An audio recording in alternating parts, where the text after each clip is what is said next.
So basically in the last episode of our Can We Build a Rotted Rusted Car at Home, what's the name of this video set?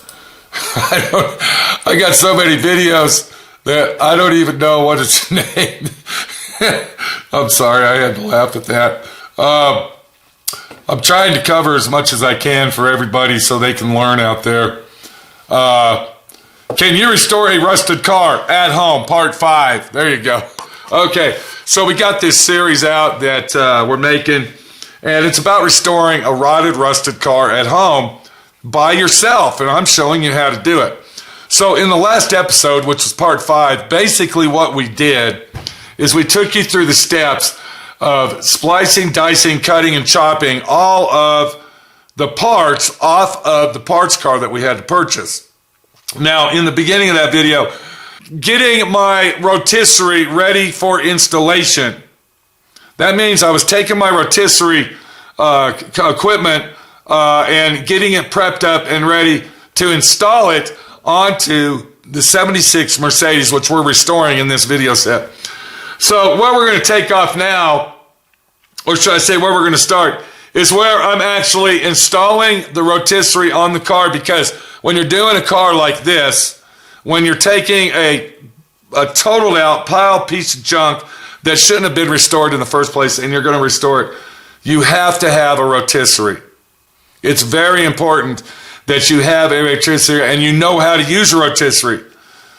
I'm going to go ahead and explain something real quick about this car that we're working on. The car that we have in question is a car that is called a unibody car. It doesn't have a frame under it. Everything that is welded to the bottom of this car is part of the structure that keeps all the car in sync, in line, in squareness, to make that thing drive straight down the road instead of crooked. So it's very important to know how to use your rotisserie the proper way and how to brace the vehicle. There are certain points and certain areas that need to be braced up on the vehicle before you start dismantling the car past the point of no return, we might say. So this is where I'm actually putting the rotisserie on the car and getting it ready to literally start actually restoring it now. I tried to do a lot of the work with the car on the floor and the car on jack stands. I don't like rotisseries. Rotisseries take a lot of space up. They're a pain in the ass to work with. And I just don't like them. They're big, they're bulky, and you know, they take a lot of space up. The rotisserie is a very, very handy tool. It lets you flip the car, okay? It helps you to work on the vehicle. It's just a pain in the ass to put the car onto the machine.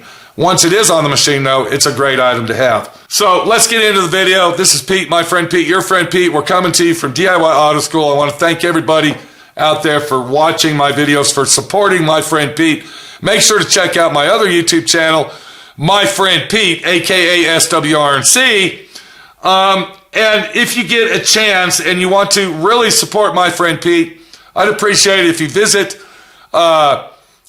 my merchandise store, which is right below the description of this video and right above the first comment in the comment section. Also, please leave a comment what you think about this vehicle, and would you actually attempt to take this job on at home. Let's get back to the video. I hope you enjoy the situation going on here, and please watch all my other videos on my YouTube channel, D.I.Y. Auto School, to show you how to do it right, because if you're not doing it right, you definitely ain't doing it at all. Welcome to D.I.Y. Automotive School with my friend Pete and Minnie, the body shop girl. It's everything you need to know about cars and more. What we're doing here is we are removing the suspension, the front suspension, out of this car. And if you look real close, if Minnie can like pan around, maybe look at the car, you can see that it's already on the rotisserie.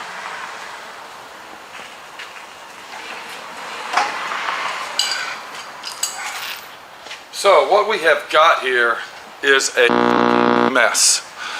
And we're not talking just with the car, we're talking with the owner as well. Am I right or wrong here? The owner is a flake. Now, I told the owner, do not restore this pile of shit. We went all the way to Wyoming, me and Minnie, the body shop girl, in the rain, sleet, fog, snow, freezing ass cold. We went 2,300 miles in 2 days to bring this car back so we can restore that one. And he says, I'm keeping that car. I want this car restored. I don't have a problem with restoring this car. I can do whatever he wants on this car, as long as he pays me. On this particular job,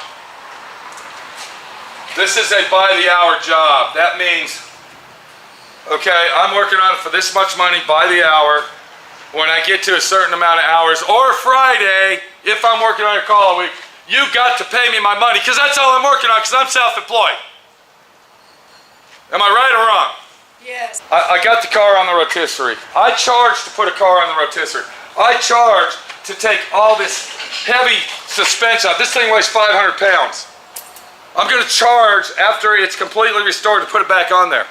I got to charge to take the rear end off. I can't work for free. I can't put this included in the job. This is not included. This is a off-frame total restoration that is turning into a concourse restoration. Am I right? I don't know about concourse. Oh, it'll be concourse by the time it's done. I told him 2 weeks ago, after I put this on the rotisserie, I need some money. You owe me money. I want money up front. No, I didn't tell him up front. I just said I wanted to get paid off. He said, I'm busy. I can't make it over. He's been stalling me out for 2 weeks. He came over today. I told him to get the off my property. I'm taking your car off the rotisserie. I have the steering column already mounted. I was getting ready to unbolt these right here. Put the car back on the ground. He said, let me go get your money. I'm going to go get it now. Blah, blah, blah, blah, blah. I said, you're not just going to get my money that you owe me. You're going to get some money up fucking front, because that's how this job is now. Do you see what I'm saying?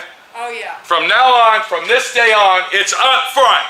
You will give me this amount of money when I ask for it, and I will do that amount of work.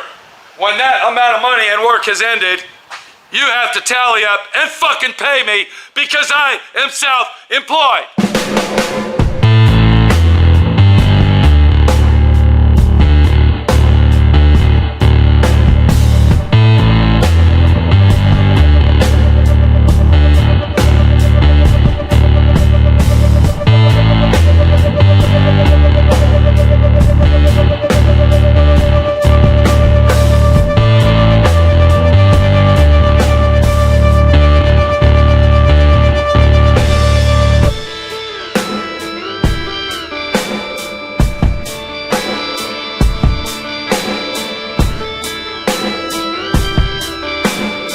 What you're looking at right here, these are intricate parts that I have to use to restore this car. Now, this is a four-door car.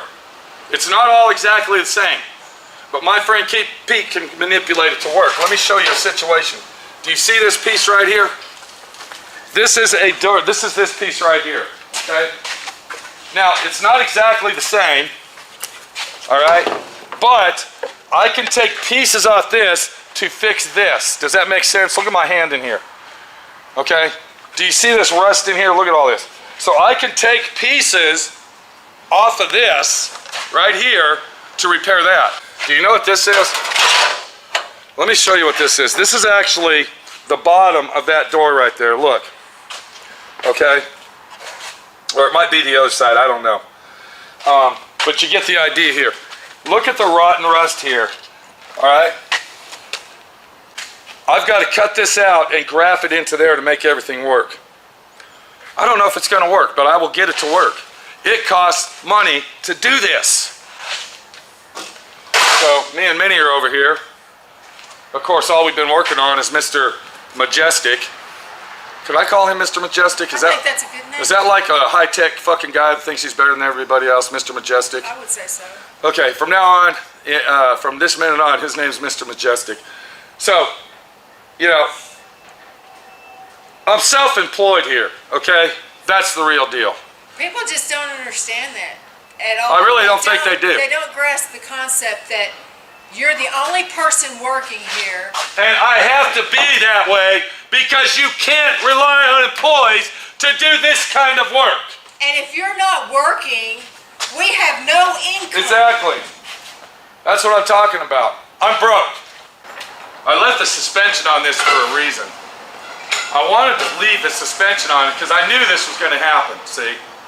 I knew this was going to happen. That's why the suspension is still on it.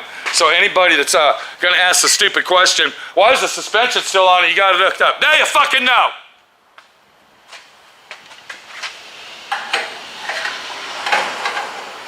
Can I go ahead and tell everybody that we're moving to Moab too? And that I got a limited time to get out of this fucking place? And by him stalling out and not paying me my money and me waiting around is stalling out from getting out of here? Can I go ahead and say that while we're at it? I think it'll come out now. All right, so anyway, I hope you're enjoying this video set on the Nightmare. I hope that you're actually learning something, not just how to, you know, drill a hole in a piece of metal and cut a piece of metal here and weld that in. I hope you're learning that expectations and stipulations and what else can I throw in there that has shun on the end? I don't know. What word has shun? Expectation. Action. Okay, so yeah, you get the idea. Let's get some action going. If you are in that position, I hope you have learned never rely on anybody except your fucking self. Where is he at? I hear him calling me. I got him. He's not packed away yet. He's hiding. Look, over here. Come on. Look. See, I thought I packed him away, but he hasn't. Oh. Okay, this is the only person that we can trust right here. This is the guy. We. Me, myself, and I. I'm sorry, what's that? Tell Minnie to get a we? So she can get shit done too? Yeah, he says that you ought to get your own we, okay? And don't bother my we, because my we is for me, not you. I don't want your word. Do you know where we came from? No. Can I go ahead and tell everybody? No. Can I go ahead and tell everybody? Sure, go ahead. Mr. Majestic actually gave him to me, brought him all the way back from Poland. He's actually Polish. Oh, He's a Polish we. oh my God. He said, here you go, my friend Pete. Here's a little present from Poland. This is actually a Poland we. So now I'm stuck with a fucking Poland we and working on a Polish sausage fucking car.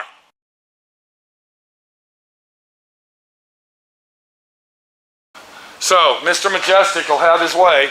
Another thing about these type of people, I'm just going to go ahead and let you know, they're spoiled brats. Can I go ahead and say that about Mr. Majestic? He's a spoiled brat. Face. I think I told him to his face that he's a spoiled, he acts just like a teenager, spoiled, inconsiderate brat. And that's the kind of shit you got to deal with when you're working on a concourse restoration car, because that's what this is going to be. And I swore when I got done with that 55 Buick piece of shit that I worked on it for 7 fucking years, I swore to myself I would never do this again. But look what we got. We got rotisseries hooked up and suspensions coming out, and the next thing you know, I'm getting the shaft in the fucking, or should I say we are. This is Pete, my friend Pete, your friend Pete, learning and teaching you what I'm learning from shit like this, and hopefully you're gaining the respect that I am for real and I'm not fake. Thank you. I got to go. I got to go.